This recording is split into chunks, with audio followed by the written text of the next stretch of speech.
Ladies and gentlemen, what if I told you that the most famous king in history accomplished almost nothing in his lifetime? A teenager who ruled the ancient world's greatest superpower before he could even grow a beard. A pharaoh whose name was nearly forgotten for 3,000 years until one day in 1922 when a British archaeologist peered through a hole in a sealed doorway and whispered, "I see wonderful things." Welcome to the extraordinary story of Tutankhamun, the boy king whose face in gold has become more recognizable than most modern presidents. But behind that magnificent mask lies a tale of family dysfunction, religious revolution, and a mysterious death that continues to baffle experts to this day. In the next few minutes, you'll discover why this teenage pharaoh's short life continues to captivate America's imagination a full century after his tomb was uncovered. So sit back as we journey to ancient Egypt and unravel the secrets of King Tutankhamun. The boy who would become Egypt's most famous ruler was born around 1341 BCE, during one of the most tumultuous periods in Egyptian history. Unlike the grand announcements and celebrations we might expect for a royal birth, Tutankhamun's arrival came during a time of unprecedented religious upheaval. Egypt, a civilization built on stability and tradition, was being turned upside down by Tutankhamun's father. While we have no records of the young prince's childhood, we can imagine a boy growing up in isolation, surrounded by radical new ideas and artistic styles that had never before existed in Egypt's 2,000-year history. Unlike American children who grow up with the luxury of childhood, royal Egyptian children were groomed for power from their earliest days.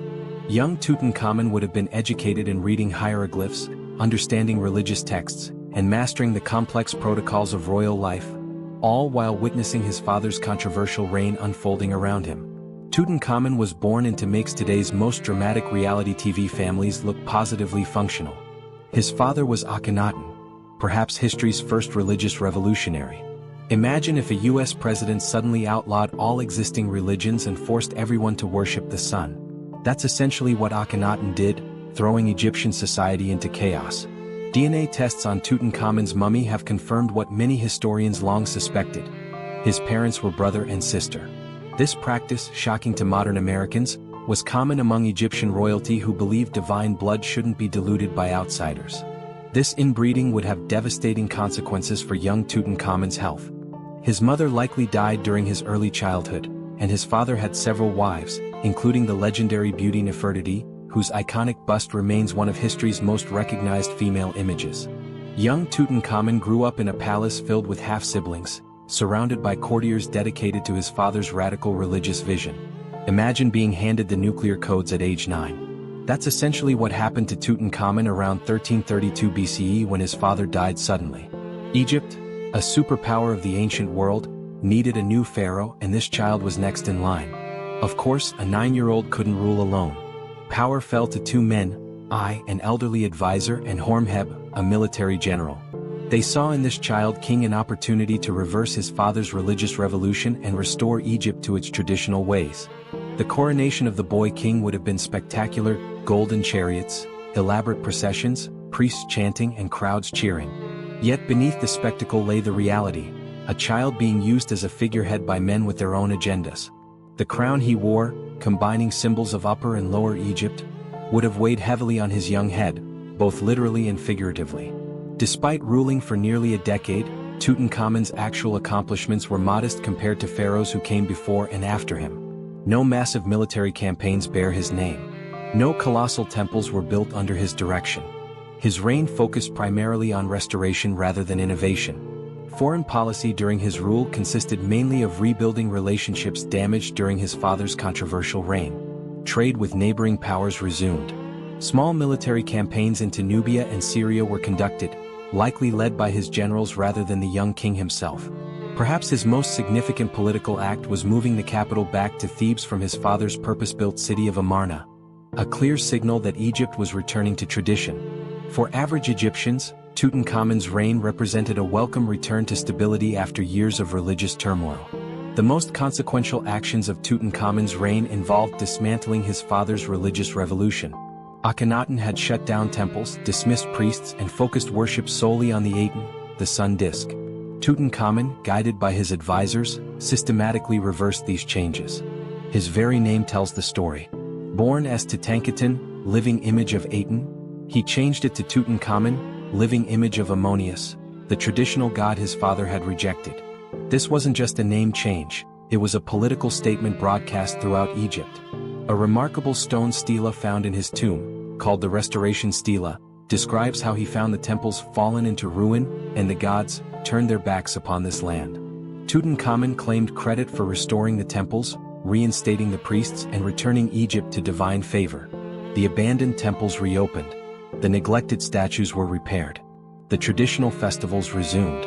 Egypt's spiritual balance was restored. Unlike pharaohs who built monuments to ensure their immortality, Tutankhamun had little time to leave a permanent mark on Egypt's landscape. Most of his construction efforts focused on completing projects started by his predecessors or restoring buildings damaged during his father's reign. His most significant construction was likely his mortuary temple near Thebes, ironically now completely destroyed, with materials repurposed by later kings. The only building that definitively bears his name stands at Karnak, a relatively modest restoration project rather than a grand new temple. Tutankhamun abandoned his father's capital city at Amarna, returning the royal court to the traditional capital at Thebes. The palaces he inhabited were likely those built by earlier pharaohs rather than new constructions. Existing royal residences that returned to use as Egypt's administration moved back to its traditional centers. The most enduring mystery surrounding Tutankhamun is his sudden death around age 19. For a civilization obsessed with preparing for the afterlife, the evidence suggests his end came unexpectedly, catching the royal court by surprise. Modern forensic techniques have offered tantalizing clues but no definitive answer. CT scans of his mummy reveal a broken leg that shows signs of infection, potentially fatal in an era before antibiotics. DNA tests indicate he suffered from malaria multiple times. His skeletal structure shows signs of genetic disorders resulting from inbreeding. A club foot required him to use a cane throughout his life. More sensational theories suggest assassination. Early examinations noted damage to his skull, leading to speculation about murder. Modern analysis suggests this damage likely occurred after death during the mummification process, but the possibility of foul play can't be entirely dismissed. His sudden death certainly benefited his advisor Ai, who quickly seized the throne and even married Tutankhamun's young widow, suspicious timing that continues to fuel conspiracy theories. Fast forward 3,200 years to November 4, 1922. After 5 years of fruitless searching in Egypt's Valley of the Kings, British archaeologist Howard Carter was down to his last season of funding from his patron, Lord Carnarvon. Most experts believed the valley had been completely excavated, with nothing left to find. Then Carter's water boy stumbled over a stone that turned out to be the top of a staircase descending into the earth. As workers cleared the stairs, they revealed a sealed doorway bearing the royal seals of Tutankhamun, a king so minor that most Egyptologists barely recognized his name. On November 26, with Lord Carnarvon at his side, Carter made a small hole in the sealed chamber and held up a candle to peer inside. When Carnarvon anxiously asked, "Can you see anything?" Carter uttered the famous reply, "Yes, wonderful things." In that moment, a forgotten boy king began his journey to becoming the most famous pharaoh in history. What Carter saw that day were rooms filled with treasures beyond imagination. Over 5,000 objects preserved for more than 3 millennia. While other royal tombs had been looted in antiquity, Tutankhamun's burial chamber remained nearly intact, offering an unprecedented glimpse into royal Egyptian funeral practices. The treasures included objects both mundane and magnificent: golden chariots, ornate furniture, clothing, weapons, wine jars still sealed with their contents, even perfectly preserved food prepared for the king's journey to the afterlife. Among the most remarkable items were nested shrines surrounding the king's sarcophagus, 3 coffins, the innermost made of solid gold weighing 242 pounds, and the iconic gold mask that has become the very symbol of ancient Egypt. These objects revealed artistic excellence that captivated the modern world. The craftsmanship of items like the Golden Throne, with its intimate scene of Tutankhamun and his wife, showed not just technical skill but emotional depth. The alabaster containers, jewelry, and ceremonial weapons demonstrated craftsmanship that would challenge even modern artisans to replicate. How did a minor king who accomplished little in life become the rock star of ancient Egypt? The answer lies in the perfect storm of his discovery. The intact tomb was found just as mass media was developing, radio was becoming widespread, and illustrated magazines could share images globally. When Tutankhamun's treasures toured American museums in the 1970s, they created a phenomenon never before seen in the art world. Over 8 million Americans stood in lines for hours. sometimes overnight in freezing temperatures, just for a glimpse of the boy king's gold. Tutmania swept through American culture, influencing fashion, design, and popular imagination. Today, Tutankhamun remains Egypt's unofficial ambassador to the world. His face appears on everything from t-shirts to refrigerator magnets. His name is recognized by schoolchildren who know nothing else about ancient Egypt.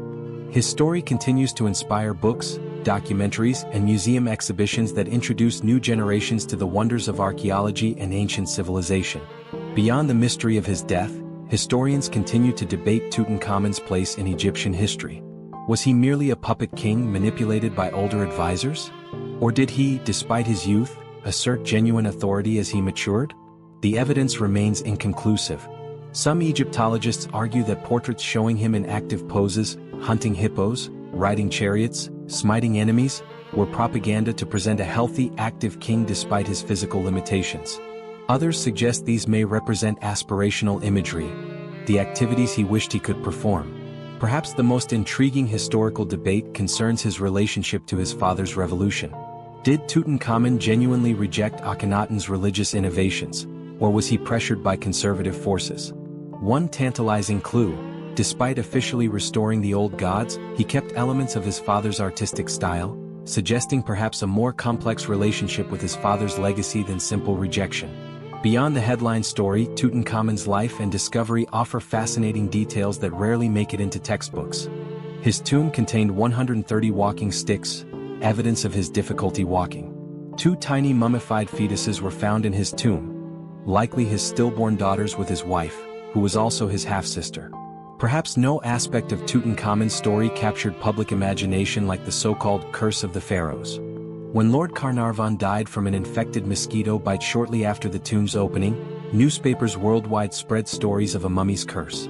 Several other deaths connected to the excavation fueled these tales. The reality? Most team members lived long lives, including Carter himself, who died 17 years later at age 64.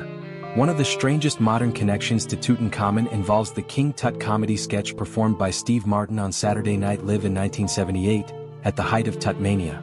The silly song, featuring Martin in pharaonic costume, introduced millions of Americans to the boy king in a way no museum exhibition could match. Proof that even after 3,300 years, Tutankhamun continues to find new ways to captivate our imagination. Ladies and gentlemen, the story of Tutankhamun reminds us that history's most enduring figures aren't always those who accomplished the most in life.